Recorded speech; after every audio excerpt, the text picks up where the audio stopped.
Bueno, pues muy buenas tardes a todos.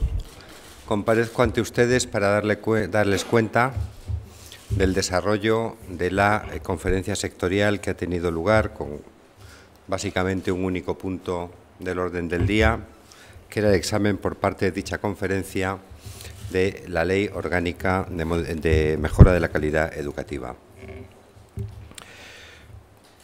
Resumiendo lo que ha sido un debate que ha tenido lugar a lo largo de prácticamente más de 3 horas y media, y en el que han participado la totalidad de las comunidades autónomas, las 17, les diría que ha habido un consenso muy mayoritario en estimar que las modificaciones introducidas en este anteproyecto a raíz de la continuación del proceso de diálogo siguiente a la reunión anterior, a la sesión anterior de esta conferencia, que, como recuerdan ustedes, tuvo lugar el pasado 29 de octubre, ha contribuido a mejorar sustancialmente este proyecto, sobre el que 12 comunidades han manifestado una opinión positiva, sin perjuicio, en algunos casos, de considerar que existen algunos aspectos, dentro de ella, aspectos concretos, susceptibles todavía de perfeccionamiento y mejora.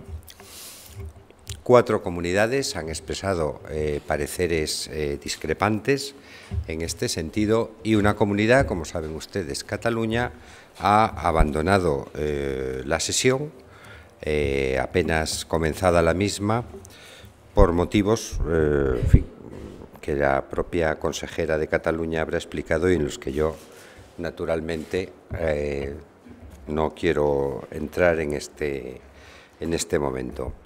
Tengo que decir que, habiéndose tratado de un debate profundo, de un debate serio, de un debate que ha entrado a los temas centrales de esta reforma, y sobre todo a las modificaciones que sobre el texto anterior se conocía y que yo creo que como les decía antes, muy mayoritariamente ha estimado el valor de esa reforma, también se ha manifestado por parte de las comunidades el deseo de que se abriera un breve plazo, concretamente el plazo más breve con el que se puede convocar una sesión para acabar de pulir aquellos aspectos que las comunidades consideran mejorables, y que por parte del Ministerio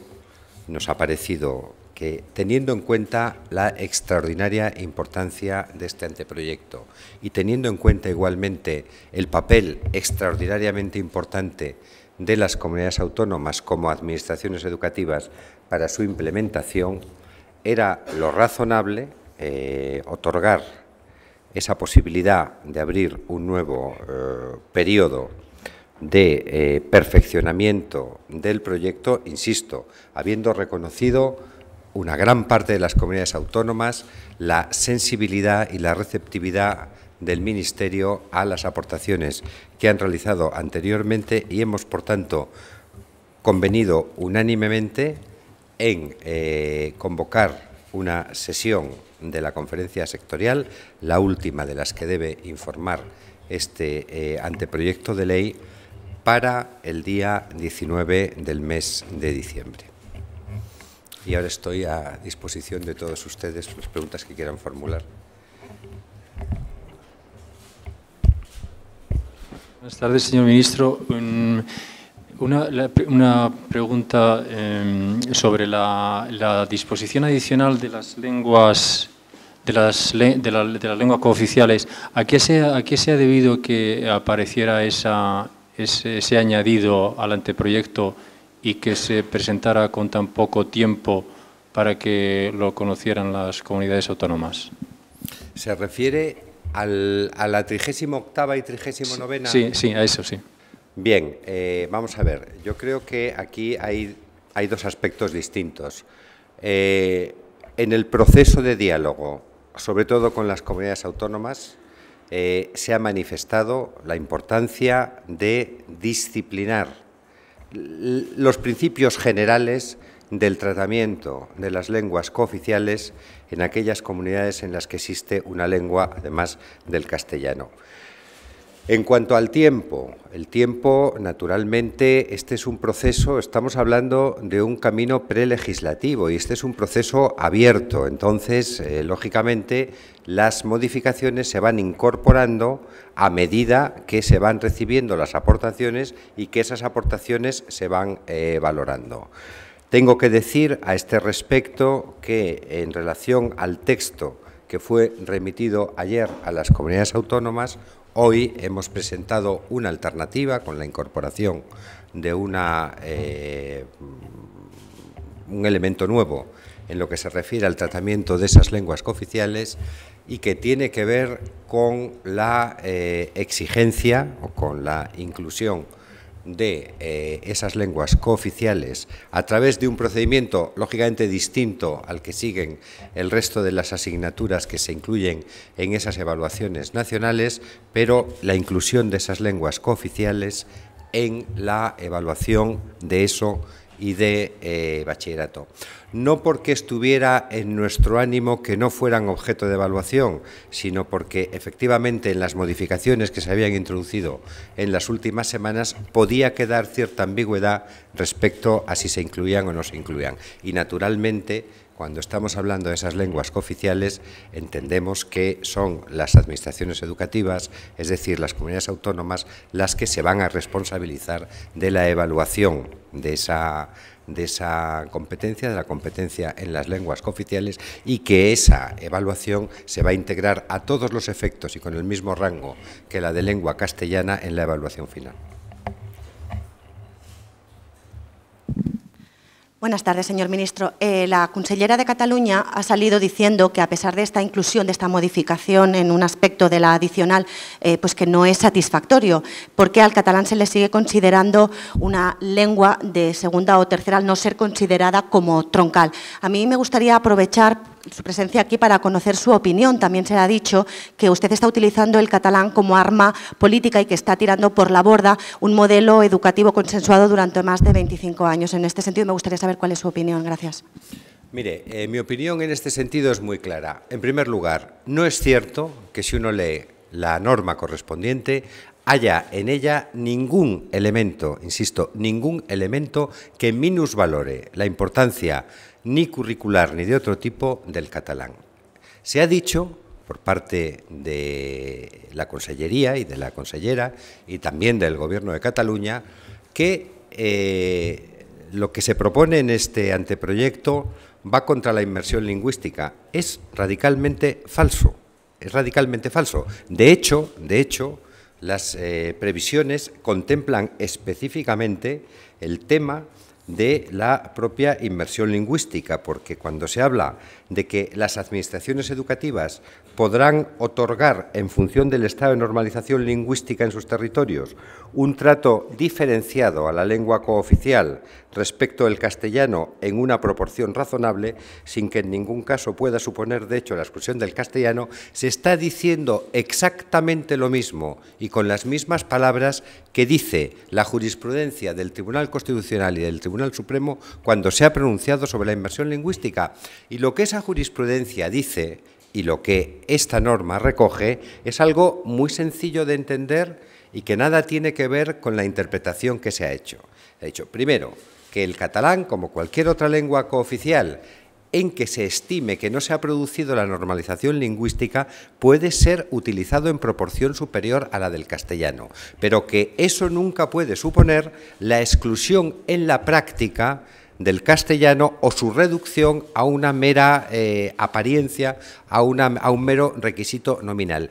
Insisto, es que se recoge literalmente la jurisprudencia constitucional y la jurisprudencia del Tribunal Supremo. Y a partir de ahí, lo que es novedad, y también se deriva de esa misma jurisprudencia del Supremo y de esa misma jurisprudencia constitucional, es que se establece un mecanismo para que en aquellas situaciones en que no exista oferta pública o concertada para quienes así lo deseen de recibir la educación con el castellano como lengua vehicular, se establece un mecanismo supletorio para evitar que ese derecho quede en una mera declaración. Por tanto, desde el punto de vista de la relación de esta norma con lo que se ha dicho del ataque a la escuela catalana, yo tengo que decir que es rotundamente falso. Que es rotundamente falso porque aquí ni se disminuye un ápice el uso del catalán, que se puede mantener en los términos en que las sentencias del Tribunal Constitucional y del Tribunal Supremo lo establecen, ni tampoco se entra en cualquier elemento de minusvaloración del catalán en la enseñanza, incluso se establece la paridad en cuanto al tratamiento con la lengua castellana. Yo puedo entender que esto obedezca a un designio político que se quiera utilizar como una herramienta. Lo que no puedo entender, y sinceramente no tanto por mí, que a mí realmente yo no me considero ofendido, pero sí tengo que decir que una buena parte de las comunidades autónomas han manifestado su malestar por el hecho de que, así como ellos han escuchado respetuosamente los argumentos de la representante de Cataluña, la representante de Cataluña no ha escuchado los argumentos de las demás comunidades autónomas.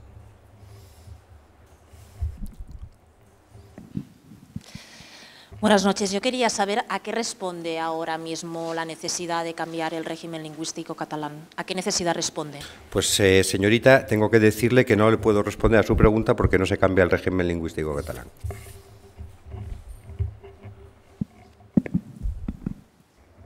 Sí, hola, buenas tardes. Quería hacerle dos preguntas. La primera es si la convocatoria de otra conferencia sectorial no tiene nada que ver con el hecho de haber enviado la documentación con poco tiempo.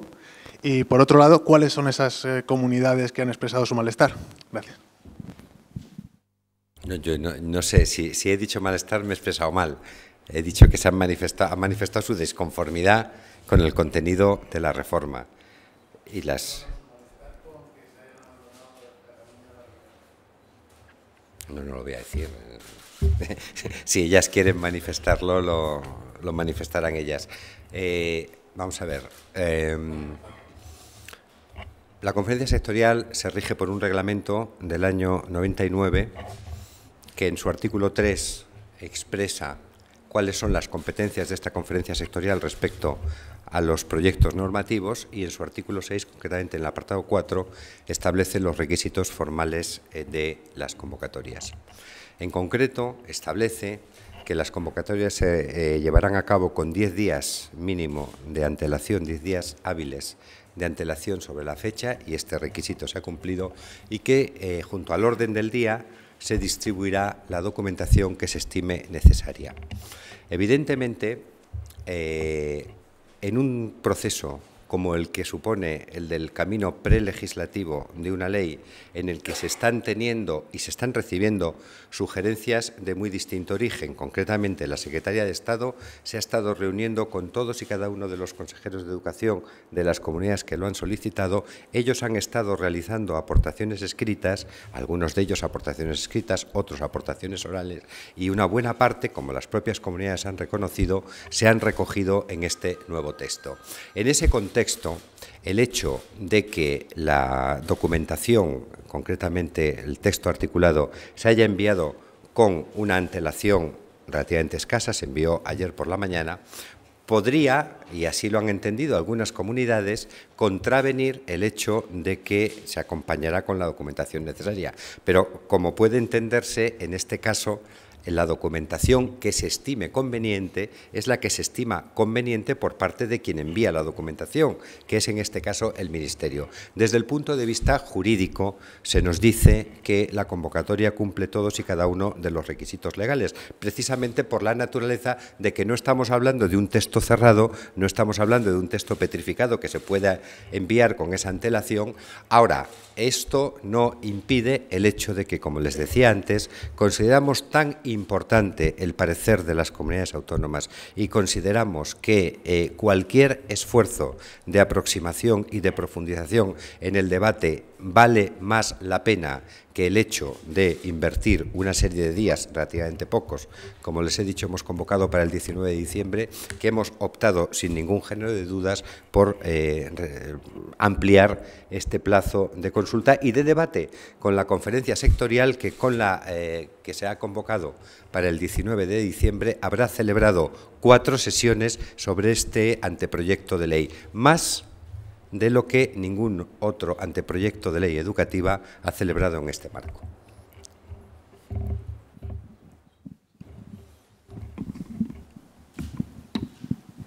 Sí, muchas gracias. Yo tengo 3 preguntas muy rápidas, un poco en la línea de la anterior. Si nos puede decir qué cree usted que debería cambiar del modelo actual que se aplica en Cataluña. Luego quisiera saber cuál ha sido la postura de las otras comunidades con lengua cooficial, que no son Cataluña, en este asunto. Y para acabar, si nos puede concretar un poco más, cuál es el calendario de toda esta reforma, cuándo entraría en vigor, cuáles son las próximas etapas. Gracias. Yo sí me acuerdo de las 3. La primera, de la primera me acuerdo. La primera, no quiero contestar con tanta radicalidad como le he contestado a su compañera, pero porque con el decurso de la rueda me voy dulcificando, porque, insisto, es lo mismo. Nosotros, es que me parece importante aclarar esto, me parece muy importante. No estamos invadiendo la competencia educativa de Cataluña en absoluto. A mí, sinceramente se lo digo, me ha resultado francamente llamativo o chocante que la consejera, por un lado, objete que ha recibido la documentación muy tarde y que no ha tenido tiempo para examinarla, incluidos los cambios que se han propuesto hoy mismo, y al mismo tiempo anuncie que se va a producir un recurso ante el Tribunal Constitucional. Hombre, parece que el procedimiento quizá debiera ser el inverso, es decir, primero examinar la documentación que se ha ofrecido y luego, eventualmente, y naturalmente, ese es un camino que tiene abierta cualquier comunidad autónoma, estamos en un Estado de Derecho. No se pueden invadir las competencias ni hacia arriba ni hacia abajo sin que exista un mecanismo para remediarlo, y ese mecanismo es el Tribunal Constitucional. Y si una comunidad cree que se han invadido sus competencias, lo que tiene que hacer, entiendo yo, no es abandonar una conferencia sectorial, sino tras la debida reflexión y el debido análisis, en su caso, acudir al Tribunal Constitucional. Pero insisto, nosotros no estamos cambiando el modelo, tan no estamos cambiando el modelo que si se examina la disposición adicional 38ª, se ve que se hace precisamente referencia a un modelo que es sustancialmente el catalán, que es el de aquellas comunidades que determinan, que tienen lengua cooficial y determinan que todavía no han alcanzado la normalización lingüística. Y no estamos poniendo una cuota obligatoria que suponga disminuir el peso del catalán. Estamos simplemente diciendo, como dice el Tribunal Supremo y como dice el Tribunal Constitucional, que en esos sistemas de inmersión lingüística que han sido declarados constitucionales por el Tribunal Constitucional hay que guardar un espacio razonable, un espacio que no lo convierta en meramente apariencial, un espacio que en definitiva respete a nivel del sistema educativo el mandato del artículo 3º de la Constitución, que es el que dice que el castellano es la lengua oficial del Estado y que todos los españoles tienen el deber de conocerla y el derecho a usarla. Perdón, había una tercera pregunta que esa ya sí que se me ha olvidado. Bien, sí, no. Las otras comunidades con lengua cooficial están en el tratamiento de esta disposición adicional 38ª, comprendidas en lo que es el apartado A de la misma, es decir, son sistemas de bilingüismo integrado. Y, por tanto, como son sistemas de bilingüismo integrado, pues desde este punto de vista, las prescripciones de esta normativa no suponen ningún cambio en sus respectivos sistemas. Es decir, no se dan los supuestos que sí se dan en aquellas comunidades autónomas que aplican procesos de tratamiento privilegiado de la lengua cooficial propia respecto del castellano. Entonces, hay algunos matices de tipo normativo que algunas de estas comunidades querrían incorporar y sobre las que se han comprometido a mandarnos observaciones. Y el calendario prácticamente no se modifica por lo que hemos decidido hoy.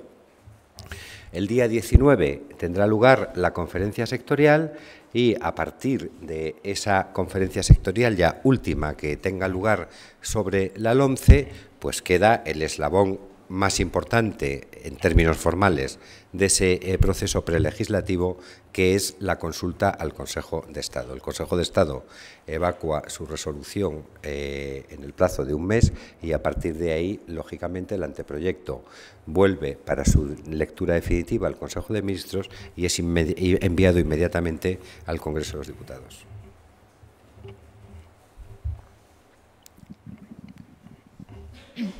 Buenas noches. Yo quería que nos concretara un poco más cuándo y cómo se activa ese mecanismo supletorio del que habla, por el cual los padres pasan a escolarizar a sus hijos en castellano en colegios, en centros privados.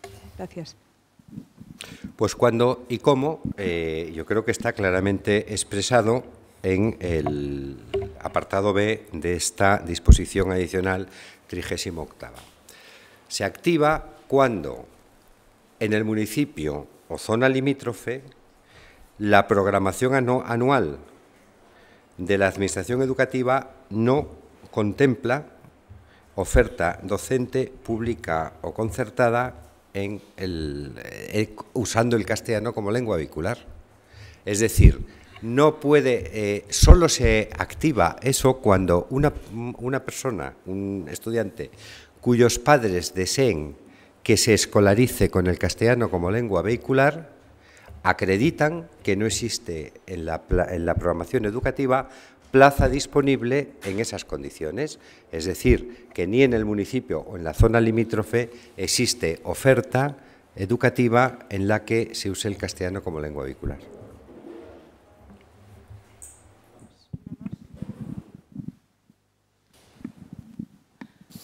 Disculpe, ministro, quería saber si nos podría aclarar, ya que el texto sigue vivo y estamos detrás de él, ¿por qué el Gobierno decide ahora cambiar los contenidos, el porcentaje de contenidos mínimos que usted mismo defendió hace unos meses? Bueno, no, es una buena pregunta, creo que ya la... Pero bueno, acábela. Sí. ¿Por qué se cambia para la secundaria, para la primaria? ¿Cuál es la razón? Y después, ¿por qué pasar de ese tipo de contenido, al menos que tiene una proporción? ¿No cree que hablar de equilibrios razonables a la hora de hablar de una lengua puede conllevar problemas que ustedes mismos quieren evitar, ¿no? Si quieren evitar o quieren evitar que esto vuelva al Supremo o vuelva al Constitucional, ¿por qué se habla de equilibrio razonable? Pues precisamente porque es que es ese adjetivo el que usa la jurisprudencia constitucional, la proporción, no el equilibrio, porque no, equilibrio tendría que ser 50-50, no, la proporción razonable en el uso del castellano. Y es justamente eso lo que tanto en las sentencias del Supremo, y hay una muy reciente que conocen ustedes del mes de junio que se refiere a un decreto de la Generalitat, parte de cuyo contenido se anula, como la jurisprudencia constitucional marca como... Yo comprendo que el concepto razonable es un concepto indeterminado, es lo que se llama un concepto jurídico indeterminado. Lo explicita más las sentencias. Hablan de un equilibrio razonable que no convierta en meramente aparencial o ilusoria el segmento de enseñanza en lengua castellana. Pero, insisto, esto no supone una novedad, esto supone simplemente trasladar a la ley la base jurídica que ha llevado a las sentencias, tanto el Tribunal Supremo como el Tribunal Constitucional, a pronunciarse sobre ese modelo lingüístico. Pero tengo que repetir una vez más, si nosotros no estamos modificando el modelo lingüístico, estamos simplemente introduciendo disposiciones normativas para que sentencias que reiteradamente han dicho los tribunales que no se están cumpliendo puedan tener efectividad. Es así de sencillo. Y luego, la parte de la pregunta que yo me quería lanzar a contestar antes de que usted la formulara, y me quería lanzar a contestarla porque me parece que es muy interesante y que tiene que ver con lo que de verdad son los cambios importantes que se han introducido en esta fase, que yo creo que, en fin, no me corresponde a mí valorarlos, pero creo que son cambios de arquitectura muy racionales.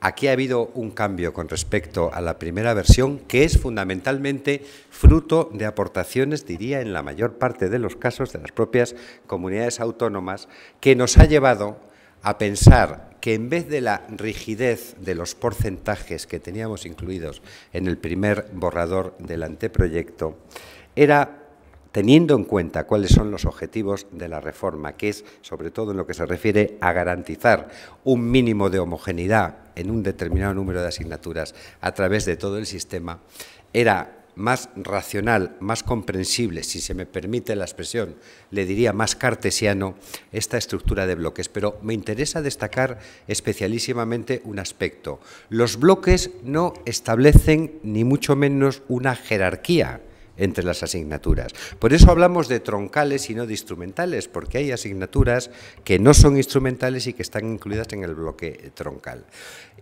Y evidentemente, cuando se ha hablado por parte de algunos de que esta estructura suponía minusvalorar las lenguas cooficiales, eso no es cierto.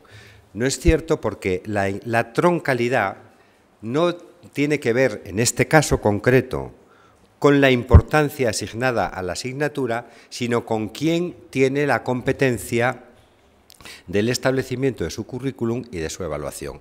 Comprenderán ustedes perfectamente que una lengua cooficial que consideramos tan importante que explícitamente declaramos que a efectos de evaluación tiene que tener la misma valoración que el castellano, no la podemos incluir como tal en las materias troncales porque obviamente no es de aplicación en todo el territorio nacional. Troncales en este sentido equivale a de obligada aplicación en todo el territorio nacional. Pero sí le podemos dar la importancia de la troncalidad y es justamente lo que hacemos. Muchas gracias.